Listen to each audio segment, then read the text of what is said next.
So we've made our way up here to the Gideon Ricker farm. And so whereas the David Hill farm was relatively obscured here in the woods, you can tell that this is clearly a visible site of an old farmstead. And Walt, I'm not quite as bold as you are in terms of the singing, but I think this might be an appropriate time to read a little bit of a poem. This is by Robert Frost, who no doubt himself spent a lot of time in the Vermont woods and likely would have come across ruins of old hill farms while he was here. I'm just going to read a segment of this, and this poem is called Directive. Back out of all this now, too much for us. Back in a time made simple by the loss of detail, burned, dissolved, and broken off. Like graveyard marble sculpture in the weather. There is a house that is no more a house. Upon a farm that is no more a farm, and in a town that is no more a town. The road there, if you'll let a guide direct you, who only has at heart your getting lost. I love those lines, back out of all of this now, back in a time made simple. When you walk upon a site like this, it can kind of make you think of what life might have been like, and at first impression you think of a really simple farmstead life, but in fact life on a hill farm in Ricker Basin was extremely challenging and hard, and these people led really complex lives. So Walt, I wonder if you can help lead us around this site and sort of interpret what life was like here at Gideon Ricker Farm. Yeah, Chris, well, you know, some of the interpretation here has been done by the folks at Little River State Park. You know, just some subtle signage here. It doesn't give everything away, but it invites people to explore by giving some context. And indeed, we're on Gideon Ricker Farm. This was the largest and probably most successful of the farms here in the settlement. And we know that partly by the size of the foundation that's here. This was a rather large house. And in fact, when you look at the interpretive signage, you can see the house that sat on that foundation. It was probably a Sunday. I see all these little kids in their Sunday best. It might have been an event like a wedding, could have been a funeral, but it shows this rather large house with two chimneys that was right here, and the landscape behind. Gideon Ricker, and we're going to see his grave site in a little while, just up the hill. He and his family came from Maine in 1839. They bought this farm for $1,500, and they really set up a farmstead here that had everything from apple orchards to a pretty large-scale sugaring operation and certainly a dairy operation. In fact, as you stand right here, this is a really cool perspective from where you're looking, Chris. You can be looking at that stone wall in the distance and then be seeing on this interpretive sign, they've set it up in a perfect spot because I can see that wall there is that wall. Of course, these people that are coming maybe down for dinner, you can imagine them walking down the hill. And then in the background, there is a massive barn in that picture. In a few minutes, let's go check that out and see if we can find the remnants of that barn. And of course, the open landscape that surrounds it. But right here around the foundation, there's lots of details to look at.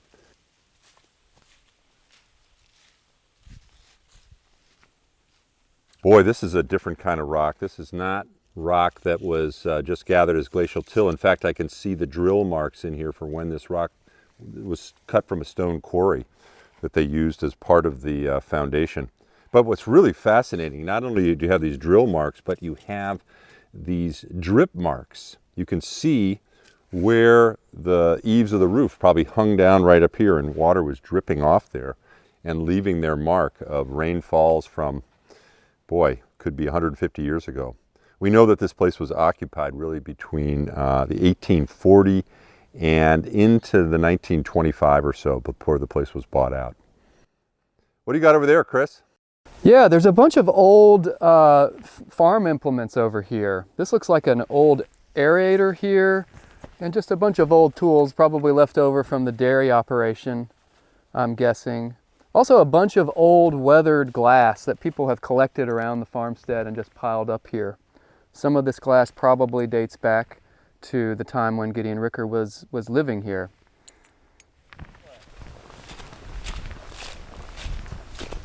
This is the high drive up to into the barn right here, and then there's a silo foundation over there.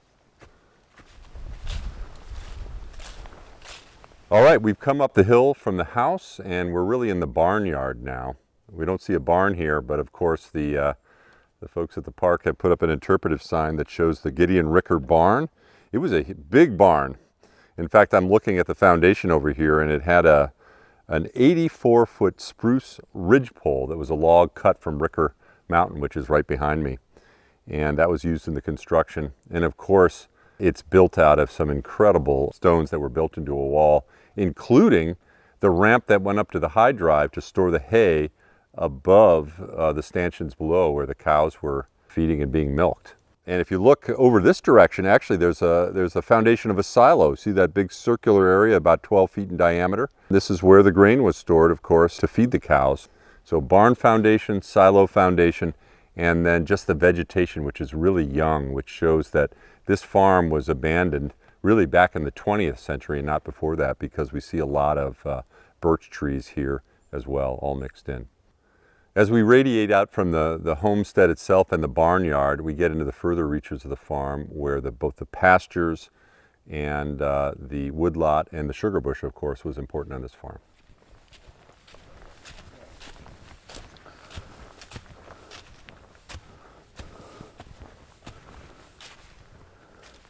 So we've hiked up just a little ways uphill, up the old farm road from the Ricker family farmhouse and the barn.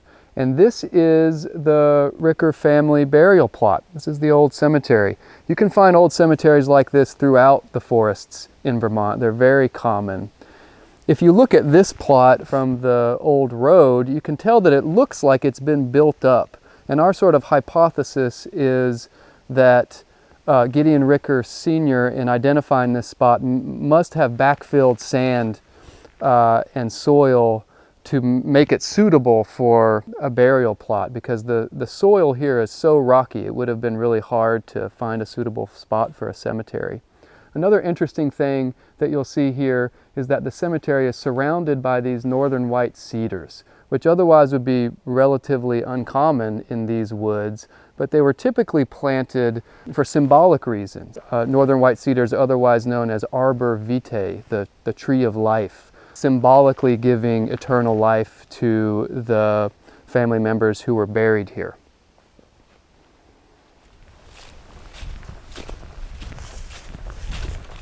It's really interesting though, because you come back in here, look at the topography in here. Do you see all the hummocks? Yeah, and to me, it's very different than across the way, that this was never cleared. We've come up the hill just a little ways from the Gideon family cemetery, and we're here in one of the more fascinating spots in the landscape of the Gideon Ricker farm, and that is the sugar bush. Most farms in Vermont of this era tapped sugar maples in order to obviously derive the sap to create maple syrup and maple sugar, and it was a big part of this farm. In fact, as you look at this landscape, there's a couple of striking features. One of them is these massive sugar maples that still hold the site. We often refer to them as monarch maples. If you come across a site with really big old maples that dominate the landscape, as this forest does, I see 10, 20, 30 big sugar maples right behind us here. It's a sign that people were spending a lot of time in the sugar bush, probably in the March of every year. And traditionally, the maple season really began right at town meeting day, the first Tuesday in March. There's stories actually of the person who bought the farm from the Ricker family, Herbert Pike, who really owned this farm until pretty much they sold out to the power company that was acquiring the land here to eventually build a reservoir. Stories of Herbert Pike driving his oxen from tree to empty the filling sugar buckets, calling out and yelling so loudly that his fiancée could hear him down in the Moscow Valley as he told his oxen what to do. So he was quite a character, Herbert Pike. One of the things I really love about this site, when you think about it being settled and initial farmers laying out the farmscape, where were they going to have the sugar bush? Obviously, they'd look for a place there was a concentration of sugar maples to begin with. And I think this site had it. In fact, we've done some soil investigation. The soils are a little bit richer here. Therefore, the sugar maples are bigger and more productive. What's really striking is the substrate here has a tremendous amount of hummocky topography that ecologists call pit and mound topography, pillow and cradle.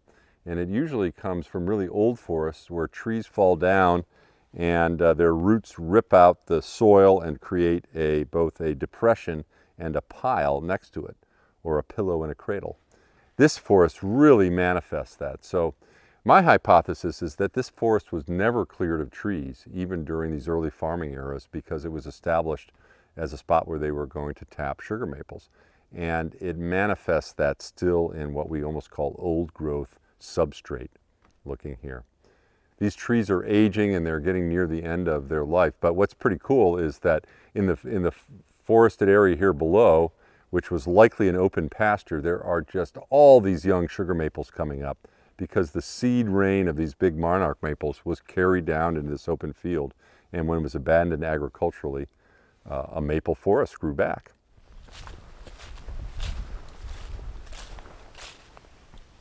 Let's go see if we can find the site where the sugar house would have been. We're getting close here. I love that stone wall. Central to the success of any sugar bush, of course, is the sugar house itself. That's the place where the farmer would be gathering and concentrating the buckets of sap that have been gathered throughout the sugar bush, bringing them down here to be evaporated and ultimately turned into syrup and possibly into sugar. And we are in really the remnants of the Gideon sugar house right here. And we can tell a little bit by looking. First of all, it's got a stone wall sort of around it, which makes it, obviously there was a structure here at one point. And then if you look at a little bit more closely, you can start to see some sort of artifacts, like there's a bunch of bricks here as well. And of course, building a fire is critical in order to evaporate the sap. And so a brick arch was built that would hold the evaporated pan on top, and you'd build a fire underneath. And so bricks were a key part of that. And we can see lots of bricks here that are remnants of the fact that the sugar house was here. And looking around, you can often find pieces of the evaporator itself. It had to be thin metal so that you could heat it from below and the sap would start to boil and become more and more concentrated. So that's pretty neat. We've got the arch, we've got the evaporator pan, we've got some old buckets here that were likely involved in collecting sap and bringing them in. Sometimes you can find actual metal piping that was used to bring the sap from a holding barrel into the sugar house itself. So it's really cool here, the remnants that you can find that's just downhill from the sugar bush itself. And thinking about this particular sugar bush, why they selected this area, part of it probably has to do with the soils and the fact that sugar maple was already abundant here. So we're seeing lots of sugar maple leaves and significantly a lot of basswood around here, which is a real kind of a rich site indicator. I'm seeing lots of Christmas fern in here, even some maidenhair fern in here as well that give you a sense this is an enriched site. Sugar maple grows in a lot of soil types, but it does the best when the pHs are circumneutral. So I think the Rickers had a great thing going here. Well, this is our last stop, and it's a great one because it's really emblematic of this integration of natural history and cultural history, because of course sugaring brings together the physiology of the sugar maple and the needs and ingenuity of the humans, beginning with, of course, the native peoples that really discovered this relationship. And phenologically, it's a perfect time to study the physiology of the sugar maple in March and what's happening with the sap production. So today we'll end here as a great manifestation of the farmscape as a social ecological system and this interrelationship between humans in Vermont and this amazing landscape.